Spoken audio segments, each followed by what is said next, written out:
Hello, this is Terry, and welcome to the Animation Industry Podcast. Now, last week I mentioned I was writing the pilot script for Wasteworld. Well, I finished draft 1, and now I'm getting some writer friends to look it through, which I find very nerve-wracking because I don't feel like writing scripts is my strong suit, and I'm putting my heart on the line, and I hope they like it, but also I just want really honest, brutal, good feedback too. So that's my update on Wasteworld. Thanks for listening to me about that. Today I'm chatting with an amazing stop-motion animator from the UK named James Kerr, and in our chat he's going to share the story of how he dropped out of university to create Kerrupt Animation, his own stop-motion studio, which he has been running for well over 20 years now, which I think is incredible. He's worked with clients like Paw Patrol, Caillou, Teletubbies, Polly Pocket, and so many more, and his story is one of perseverance, incredible luck, and a dash of misfortune. So I really hope you enjoy this chat and check out some of James's work. But first, this episode is sponsored by Hue, makers of colorful, affordable USB cameras and animation software for creative teaching, work, and play. Available from HueHD.com and Amazon, the new Hue HD Pro cameras feature 1080p image and video resolution, a built-in microphone, and LED lights. Hue's funky, flexible, plug-and-play cameras are easy to use, and they are compatible with any apps that recognize USB cameras, including Discord, Dragonframe, OBS, Twitch, Google Meet, Zoom, and many more. Visit HueHD.com for more information and follow @HueCameras on Instagram or Twitter for news, freebies, and giveaways. Now, without further ado, let's dive in. Hi, James. How are you doing? Oh, How's it going? I'm very well. I'm not too bad. Nice to meet you. Nice to meet you. Yeah, we're chatting from halfway across the world, which is crazy to me. I love meeting like people in Toronto and the States in the animation industry, but I absolutely also love meeting people from other countries. So you're in the UK. Tell me what you're currently doing and what's you're working on right now. Well, essentially, we're based in the north of England. As you know, as many people watching the podcast are probably aware, sort of hotbeds for stop motion animation tend to be Canada, obviously, a little bit in West Coast America, and then there's the UK. And in the UK, it tends to be places like Bristol for, say, Aardman Animation. You've got McKinnon and Saunders and companies like Factory in Manchester and partly in Cardiff as well, companies over there. And then, you know, that the bedrock really of the industry lies in South Yorkshire at Kerrupt Animation, where we are. So we're just a small team of 4, but we kind of sat outside of everyone else slightly. We're our own little thing. And we kind of, at the moment, we're doing some stuff for the BBC. We've got 2 projects for the Beeb. We've got another project hopefully coming in the next couple of weeks.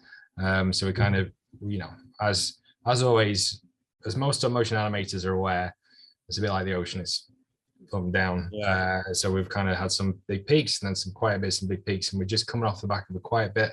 We're picking up again now. So we're kind of gearing up for a sort of big production for the next 6 months with another side production and then another project. And then you kind of go from the point of, you know, slightly concerned about this, we need to keep the machine going. We need to find those new projects to, there's too much, it needs to slow down. there's too much. So you've been in business or Kerrupt Animation for 20 years now, and you have 4 employees, including yourself. Oh no, don't cry. You should have ring the crow's feet. Don't crow's feet either. So you said you have 4 employees. That's including yourself? That's including myself, and that will shows. You know, as standard, we tend to have 3 or 4. Sometimes it might be 2. Other times we've had 15, 20. So it really bounces around just according to what commissions come in. So who are these 4 employees? There's you, the business owner / producer / former animator. Well, one thing about us is I'm kind of quite keen that everybody in the company can do a little bit of everything, which kind of makes us different again from the bigger companies. So there's myself, there's Emma, we've just got Sophie and George as well. So we kind of, everybody has their strengths in the business, and I'm kind of the guy who can jump in and sort of, you know, I do a little bit of editing, I do a lot, you know, not often these days, but occasionally I do a little bit of animation, and then, you know, even script writing. Definitely don't do voice work. We'll definitely farm that out to professionals.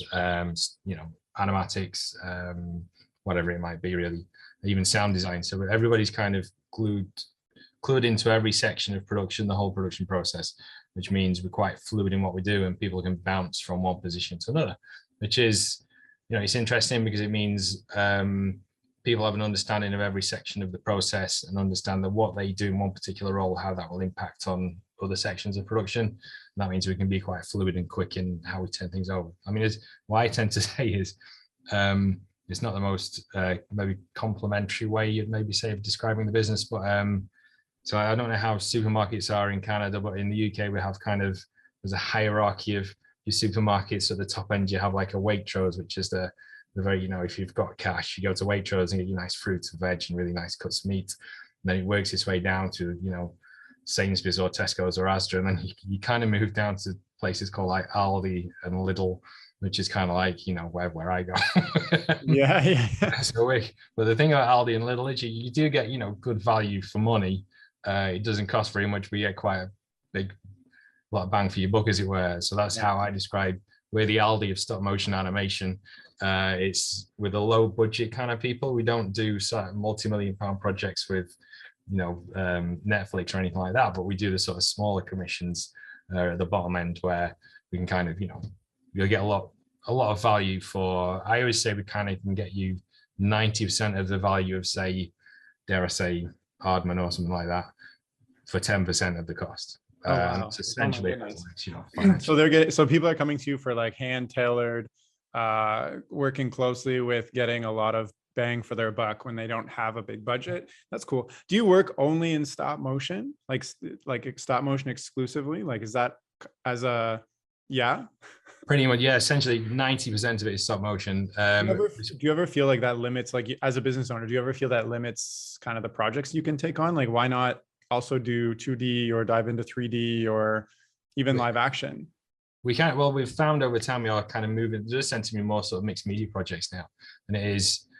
We've done a lot of projects recently that have involved a lot more live action, and they have brought in elements of 2D. And we do have one or two clients that come to us with regular 2D work, which is basic kind of stuff because we don't really specialize in 2D. But in terms of the live action, we're much improved, and we tend to, we do work in coordinate with, live action crews, and we're going to have 2D animators and SFX artists we can bring in to help out.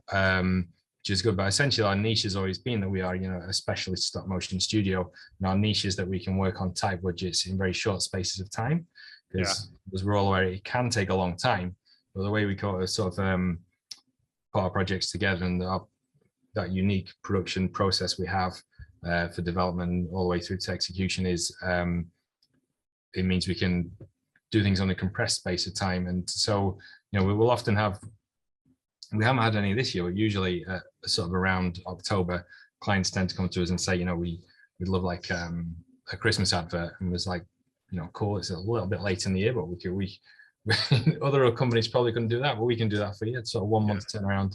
And then they sort of say, we'll say, well, do you have any idea of what you want exactly? Any sort of outline or anything? And they send to say something like, they'll give you this proposal. It's like, that's not going to happen. It's like crazy. Yeah, and there's things like we have in the UK, there's the John Lewis Christmas advert, which is the thing that everybody looks forward to. So the companies come along and say, we'd love a John Lewis advert. And you have to explain to them John Lewis probably spent £5 million and they've had 1 year's production and had people. like, I want this in 1 month. You've got 1 month and £8,000. It's not going to happen. Oh my goodness. But we can, I'm wondering, like, what kind of, so you've been working at this for 20 years. How and you've like developed your niche for like a big bang for your buck if it's and for small projects. Like, what kind of small projects are you getting? Is it like commercials? Because I'm wondering, because lately, social media has really taken off, where it's like every brand is making like very short, small budgeted things for their like Instagram or like Facebook or whatever. Is that a big part of what's come to your studio as well? It's just a total mix at our end, really. I mean, a lot of work is commission work where people will come to us and say, we still kind of do series work.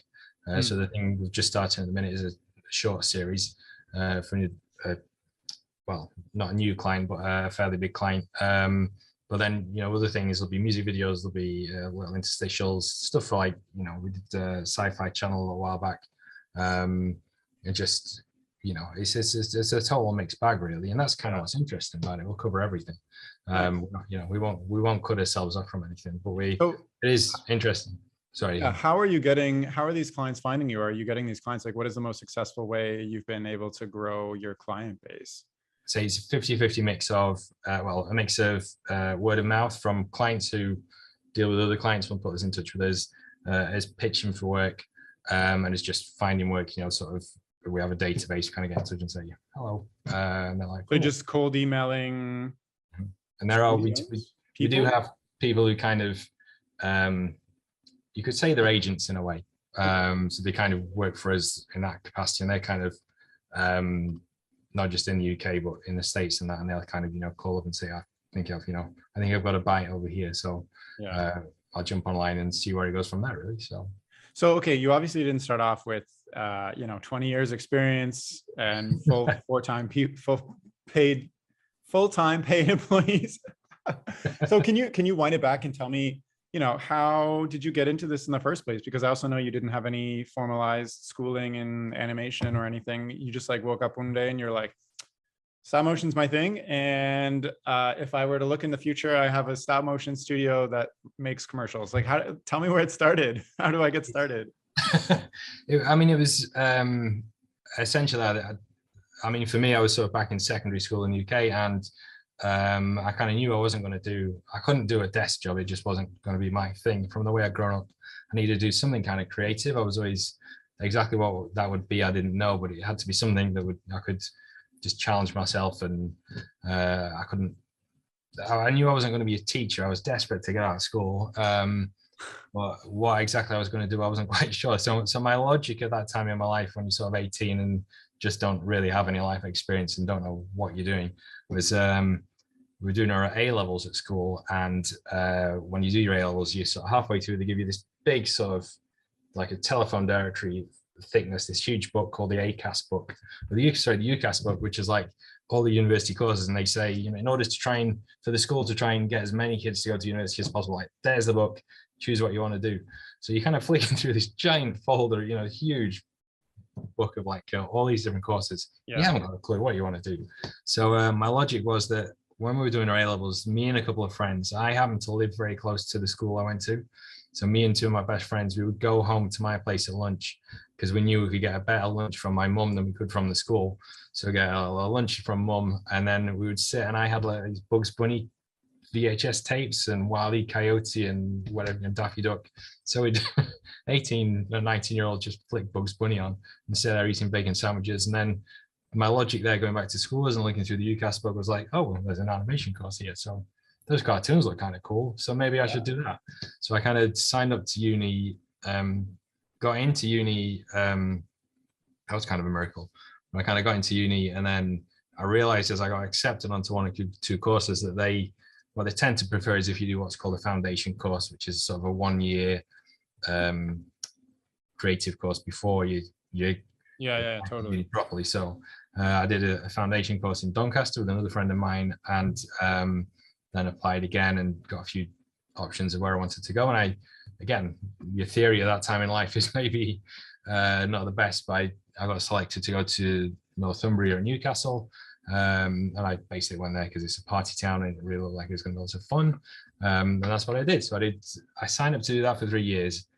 But in those days, compared to how it is now, and I often get invited into universities to lecture and things. And a lot of students say, I'd love to kind of do what you do. How do I do it? And I think it's quite tragic because it's just a different situation now to how it was. But back in my day, I was kind of considered, nowadays the students have like student loans to pay. So you have to borrow, I think it's like £9,000 a year or something to go to uni. Back in my day, they actually gave me some money to go to uni, like a grant money. So I had 2 years worth of grant money, which I didn't use at uni. And the thing was, when I went to uni, I knew straight away the course wasn't, how can I put this politely? It wasn't the best course in the world, shall we say? Yeah. I didn't really mind too much because I wasn't there for the university part. I was there for the social side of things. So I had some fun. And then I was born with like a heart condition. So it was always, the doctors always thought it would just go away by itself. But when I got into my late teens, the doctor said, you're going to have to come in for heart surgery at some point. So I was halfway through my second year, and they phoned up and said, we need you to come in for your surgery now. So I basically said to university, can I defer for a year just to have my heart surgery and recover? And I'll come back and do my third year and then finish up. So they said yes, obviously, and then I left. I took my year deferment, knowing that I was never ever going to go back for my third year. So what I did was I had my heart surgery, recovered, and then I used the money from the first 2 years, the student grant I got, to start the business. And naively, Is that allowed? don't yeah, they look into it and they're like, you have to use this money for a specific thing? no, they just gave you the money. It was there to help you live or to do whatever. So you went and had heart surgery and you're like, this is a great opportunity. I don't want to go back to school. I'm going to start my own animation business after having all this fun. So that money paid for like a camera and like space. It was in my last how did you get your first client? Like did you have any experience animating at this point? No, I didn't learn much in university, but what I did was on the last day of my second year, which was obviously going to be my last day full stop, was I noted down all the equipment that was available for the animators. So I wrote down all the numbers and that. And then after I'd recovered from my surgery, I could find the companies and buy the equipment in. And I was lucky enough that my mum and dad had a spare bedroom in their house. So I basically just took over the spare bedroom basically, and you sort of naively think at that age with no experience, no context, no clients, no understanding of how. But I feel like you need some naivety to start something like this in the first place. Okay, so you went to university, quit because of your heart surgery, and then used the grant money to buy all the equipment you saw the animation students had, and then you used this spare bedroom, put all the equipment in there, and then suddenly you had a client. Like, how did you get your first client? How did you animate your first thing? Like, you didn't even have animation experience, you said. No, so I kind of knew a little bit. I picked it up from uni, but I essentially kind of just had to teach myself, and that's what I did for the first 2 or 3 months, was just essentially like a crash course in what the hell am I doing. So you didn't even try to get a client. You're just like, I need to learn this so that somebody, if they pay me. It was, so I knew at that stage, and this is again, like you say, naivety is a really good thing. It's scary. The older you get, the scarier it gets. But you realize that was the thing that kind of made you at that point in time, was the fact that like you're brave enough to do that. You don't have many commitments in life, so you can take that chance and do it. And I just was watching TV and sort of naively sort of think, well, I'm sure I could do that. I could do much better idents than those people, and no, they don't know what they're doing. I could do that. So I just started making stuff. On my own back, and I made some idents for MTV, just an idea off the cuff. Printed out loads of VHS tapes and like carpet bombed MTV in Camden Town with these tapes, and it was just that incredible stroke of luck. Apparently most people hated them, but one person who's like the vice president saw them and said, let's get this kid in. I really like his stuff. Oh wow! So the call was made, and then they asked me to I made nine animated idents from there. Oh wow! And then it sort of spiraled. So it's crazy. So that's so interesting. So you carpet bombed your reel. Everybody hated it, and it just took one person saying yes, which makes sense, especially when you're starting out. So looking back to that, which I guess was 20 years ago to now, what has been the hardest thing to keep this company going? And what has been the easiest thing to keep this company going? Because it, like you said, perseverance, obviously, like you have a very passionate drive inside you. So what has been the hardest thing or challenge over the years to just, run your own business in stop motion? Probably the hardest part was making the transition from when you work, because for 10 years I was pretty much independent. It was just me. And then you get to the point where you can start to bring people on. The two difficult parts there. The first part was, getting to a point where the thing can sustain itself and not just you, but other people. So were you still in your parents' bedroom after 10 years? No, at this point we kind of, I think mom and dad, I was long gone by then. So I basically at some point you made enough money to like move out, have your own place, find your own and maintain your own studio. And like, that's pretty incredible. It was tough going, but that was one of the difficult parts as well. I got to the point where, I was renting a house and you had your council tax to pay, and then I was renting an industrial space and I had business rates to pay. And the whole process of the finance was everybody else gets paid and you're the last in the line to get paid, and trying to maintain that outflow of cash. That money's got to come in to replace the cash going out. It is hard work. It's exhausting. So you kind of, in some ways you get forced to step up, because I could do that when I was 25, 26, 27, 28. I don't think I can necessarily do that again at the age I am now. So that was the tough part, was moving away from that to a point where other people could come in. And the other part as well, I think, of being an animator, like, we're all natural control freaks. We'll kind of have our own way of doing stuff, and then when someone else comes in doing stuff, you sort of stood over the shoulder going, oh, you're going to do it like that, are you? Do you not want to do it like that? And it's like, Yeah. most annoying thing in the world. But yeah, so you have to let people do their own thing and do it there, give them some direction about how it should work. But ultimately, everyone's got their own style and their own method, and you kind of have to work around them and let them do their thing.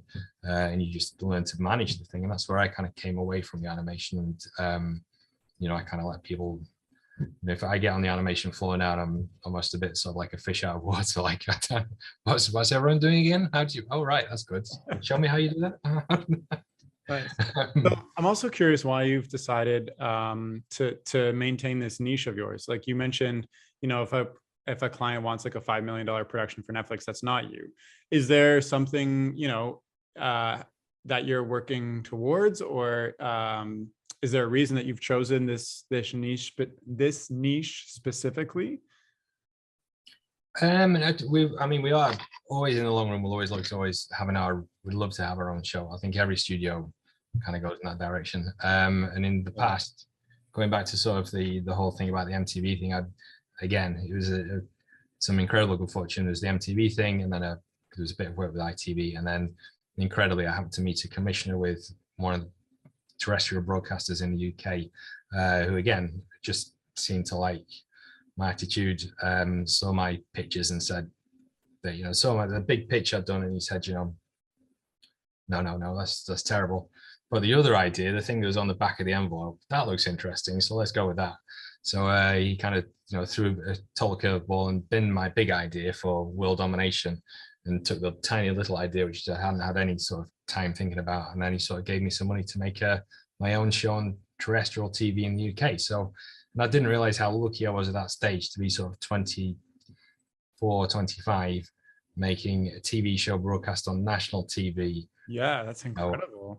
And making the whole thing yourself is a crazy thing. So you're doing the sound, you're doing the voice records, you're doing the editing, you're doing the special effects, you're doing the puppets, you're doing the animation, which that gets tiring. And that's when it got to the point when you're doing that at 29, 30. And I remember going on to the thing about you sort of, you got the house and the rent and the industrial unit and the business rates and all the costings.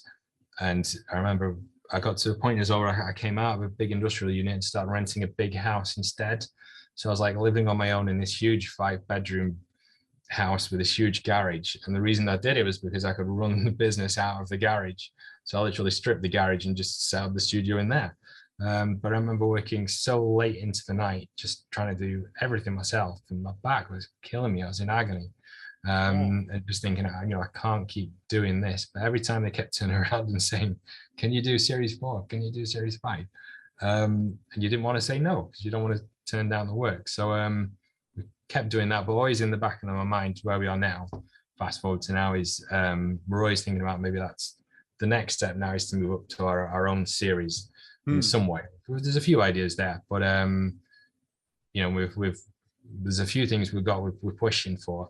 We'll wait and see. But it's just the problem at the minute is probably the distraction between the everyday work, which keeps food on the table and keeps everyone in work, and then trying to take time out to develop that other stuff. But we've got one or two fingers in pies, which hopefully, fingers crossed. Well, fingers crossed. I'm wondering, you already successfully pitched and ran a show on national TV. What is the biggest thing you learned from doing that you're going to infuse into this next pitch to make it a success and get it picked up? Because you also said the thing that you put all your heart into failed and they didn't want it, right? Yeah. Yeah, I mean, that was, sorry, I got to pop up here. Yeah, so I mean, the industry for a long time, it was very difficult. Maybe I'd say 5 off the back of the series work I did independently. And then we moved into more sort of commercial work, and people came on board, and we were trying to get our own series at that stage. It was very difficult at that point in the UK, because essentially the only client in town, the only party in town for your own kids TV show was the BBC, and there wasn't anyone else. So Channel 5 had stopped commissioning altogether. ITV had kind of stepped out of the game. and after that, that was just the BBC, and the BBC basically stuck with 2 or 3 big studios to produce that work, which are sort of their regular studios to go to. They weren't technically in-house, but in essence, they were in-house studios. Now it's kind of opened up with the whole digital thing. It's so much easier now. There's so many more people to go to. But I think, again, it's about, if you're pitching work now, it's about not just the quality of the idea, but showing people, hey, you have the capacity to do it.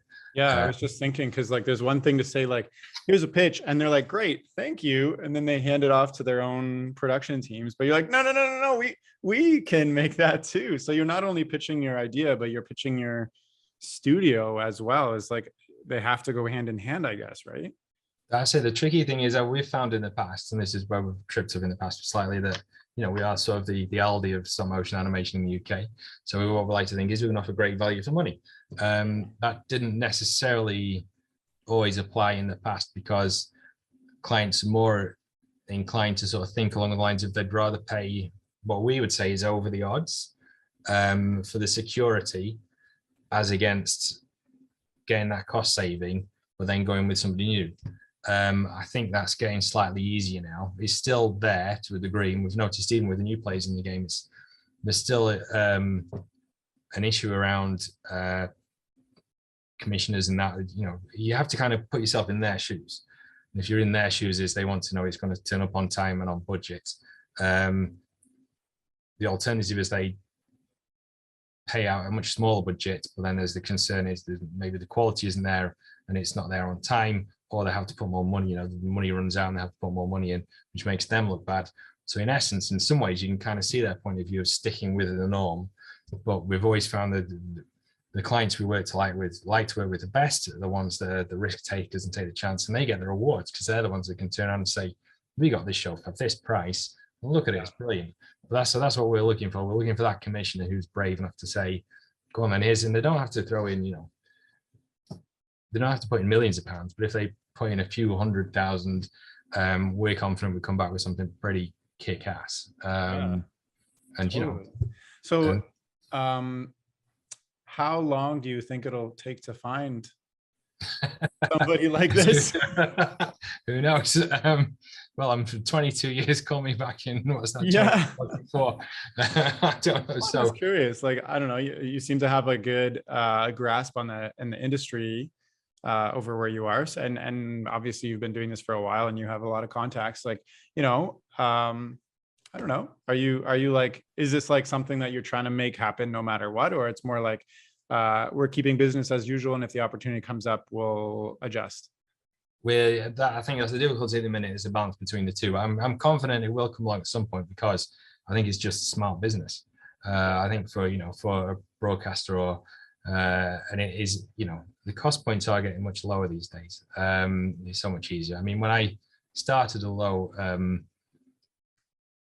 the sort of equipment you had to buy when you first started out wasn't cheap. Whereas these days, like I say, I go to universities and students say, what do I need to buy? And I'm like, well, if the sad part is you're spending £9,000 a year on your course, you could probably for £5,000 get a really nice studio, to be honest. Yeah, exactly. So that's the tricky thing. But yeah, I think it's just, I'm just putting an idea together and having a proper, Bible and a one sheet and a pitch, and getting your sales hat on and go out there and sell yourself and your studio and your idea and see what happens from there. But the other thing as well is that, there's still an issue around slots for, if you have the BBC or Netflix or something like that, it's probably going to be the case if they want 52 times 7. I think there must be room somewhere in the industry now for someone to, commissioners who can turn around and say, well, rather than pumping that much money into a new project, which could potentially tank, we'd be better off, say, spending 12 times 5, that sort of budget, and then, feed it in there and see if and these days it's so much easier to keep track of how many people are watching, when they turn off, when they turn back on again, how regular the view, and then you can sort of make a concise decision to then say, oh, we'll go from 12 times 5, let's make it, 52 times 11, and just step it up. I'm not a commissioner, I'm a producer. We'll see. I may be totally wrong. Who knows? We'll find out, I guess, in 22 years. I'm wondering, in Canada and the US, stop motion and claymation specifically is like, I'd still say it's pretty, in Canada at least, it's pretty rare. Like there's only one big studio, there's a handful of smaller studios, and like stop motion and claymation is not something we see on TV and commercials like ever, except for Christmas time.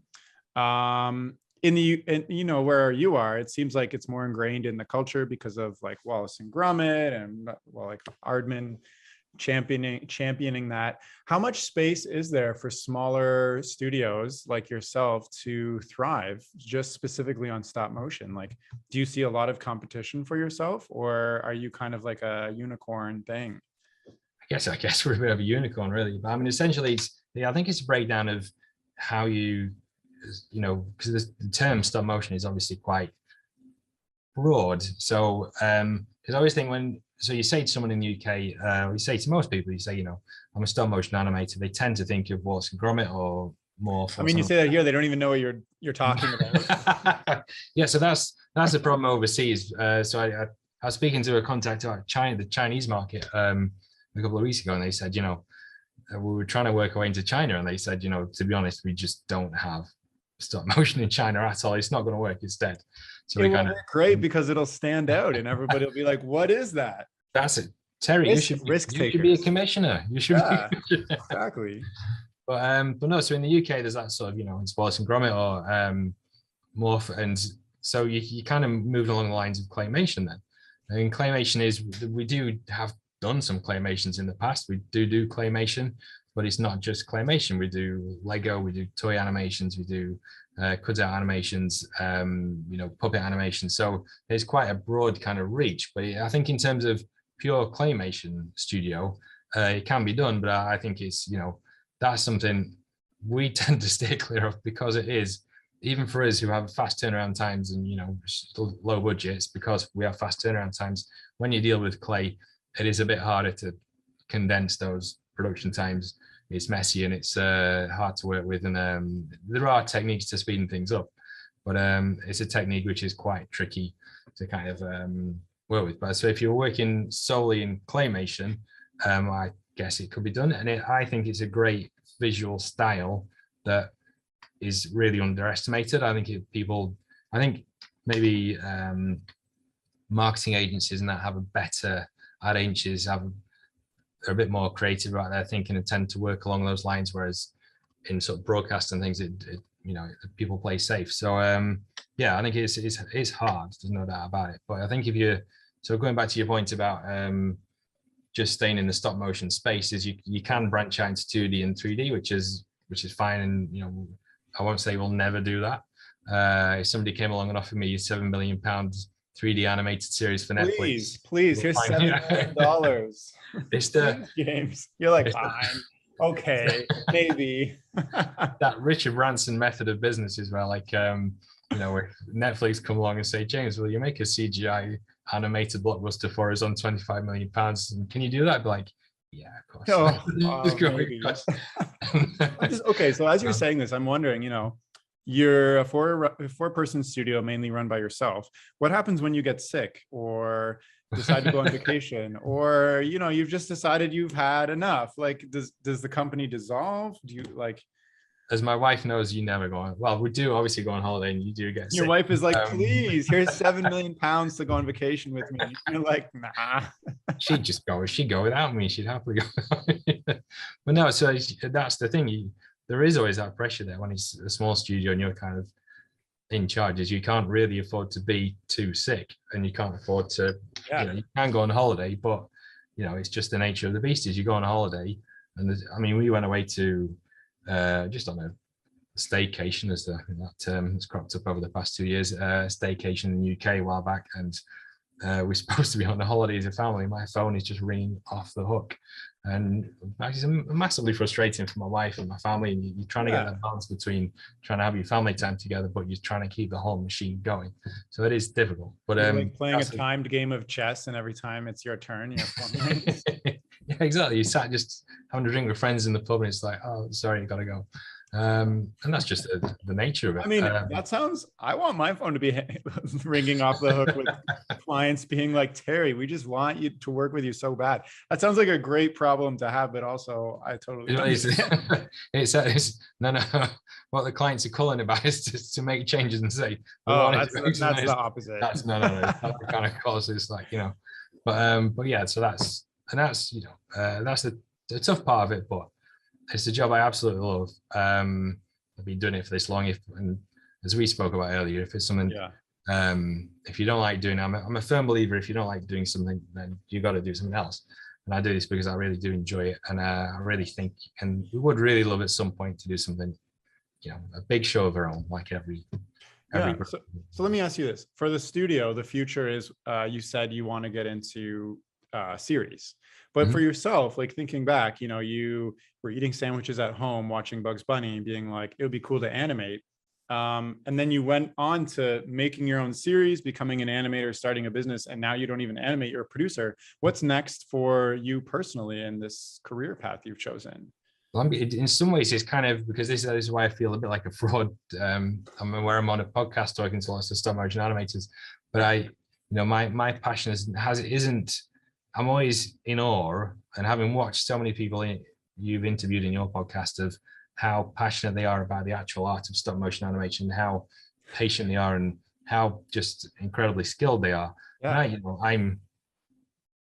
And I guess if so the analogy again, maybe going back to audience, if I was people out there who can make the most amazing burgers in the world and just make the best gourmet burger, I'm probably like Bob from Bob's Burgers. It's it's nice, it's good, it's not the best burger. So yeah, in terms of my animation, shame in that, like you're doing what you love, you have a business and you're creating some cool stuff. Like, but my passion isn't necessarily the animation itself. It's the concept and the idea and coming up with the show and choosing the voice artists and the design and the set design. And that's kind of the cool thing about my job is I don't have to sort of actually get on the shop floor and do the frustration of rigs not working properly and things tipping over and all that sort of stuff. I think it's interesting that you said that, because do you think that goes hand in hand in almost the type of the niche that you've developed, where you're doing high turnover projects, but all of them are completely different creatively?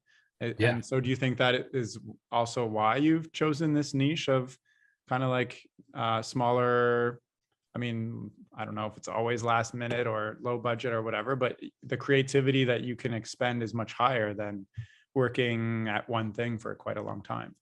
I think that's probably why we've ended up where we have, because like I say, I did those series back in the day for Channel 5, and it was, me on my own covering every aspect, which was great. But I think I've done that for one project was like 4 years basically, and then another one was 3 years, and it was great and it's fun, but you are at a point where you're just churning out animation and there's no chance to sort of introduce anything in terms of like you want to come up with a new concept, new characters and new storylines and things like that, and that kind of falls by the wayside as they deliver scripts to you and you just have to turn them into animation. So it's kind of cool this way in that we can go to clients and say, okay, so here's your problem.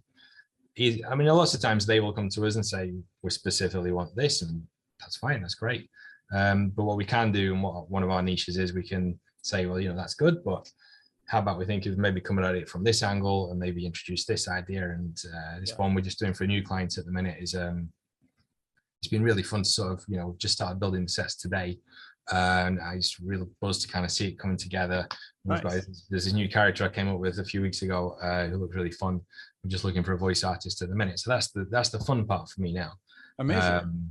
I just would hate to be having to animate, be the one man on the shop floor having to animate. I think he's 28. Like, I'll create the character, but I don't want to touch it. That's somebody else. And then the person touching it is like, why did he design it like this? It's so difficult. Yeah. So, well, James, we've chatted, about your origin story, how you've gotten here, the types of work you're doing, and what's next for you. Is there anything else that you think would be interesting to share? Advice or anything like that, and pursuing kind of the small animation studio path? I would say for the only advice I can sort of offer, if my advice is worth anything, is really, I think there's a lot of, is what I've really found over the sort of past 10, 12 years of bringing other people in and working with other people, and getting up to crews of sort of 15, 20 it's been really amazing to see the talent and the creativity that's out there. I think it just needs unlocking, and I think it's quite frustrating that, especially in the broadcast space, that when large volumes of money get brought in, it's people have to start to play safe. But for the smaller people out there, the smaller studios and the people coming out fresh out of union, that is, you just got to be brave and go for it. Yeah. Do what I did. Just take a chance, see what happens. But the one thing I would say is, it's not just about being great at animation and being passionate. You got to have a little bit of a sales hat on as well and know how to pitch yourself. And I think that's a key thing. I see a lot of good talent out there, but they kind of trip up at the point of you can see this beautiful idea, and it's like they don't know, they're kind of stuck. They've made it, and it's like, what do I do now? And it's like when you've got a picture and they're not quite sure what to do. But in terms of, there's no book for how to pitch a show. I know you can go on these courses and sign up to all these things at these conferences and say, here's how to do an elevator pitch. Forget it, just be brave. Have a quick half a beer before you go and talk to someone, and build all that confidence and just go for it. I love it. Be brave and go for it. And that means like starting your own thing, starting to animate, pitching yourself, putting yourself out there. I love it. I need to do that more often. Be brave and go for it, because I feel like it's so easy to just get in a comfort zone and be scared of the unknown. And I feel like there's not always somebody pushing you to do something. You got to find that internally. So be brave and go for it. I love it. That sort of fear is when the bank account's creeping towards you. That's the best fear. Go flip some burgers then. Yeah. All right, Cool. James. Well, it's been an absolute pleasure to meet you and get to know about, the business you run, which I think Kerrupt Animation sounds like it's like a nefarious kind of word. But it's a play on your name, so I love it. And I think everybody should check out your work, because you've done such a range of stuff. It's so cool to see like all the different types of projects you've worked on, like TV stuff, commercials, and everything looks totally different. So I think it's really cool. Thank you. It's been absolutely, I really enjoyed it. It's been a real pleasure, and we'll do it again sometime if you want. No problem. So. Great. The next 10 episodes will be interviewed. Well, thank you so much. And if you're listening and you want to watch James's work or get in touch with him, you can check out his website, which is kerruptanimation.co.uk, or look him up on Instagram at kerrupt.mo, and I'll include both those links in the description of this chat. And that's all for now. So thank you so much for listening. Okay, bye.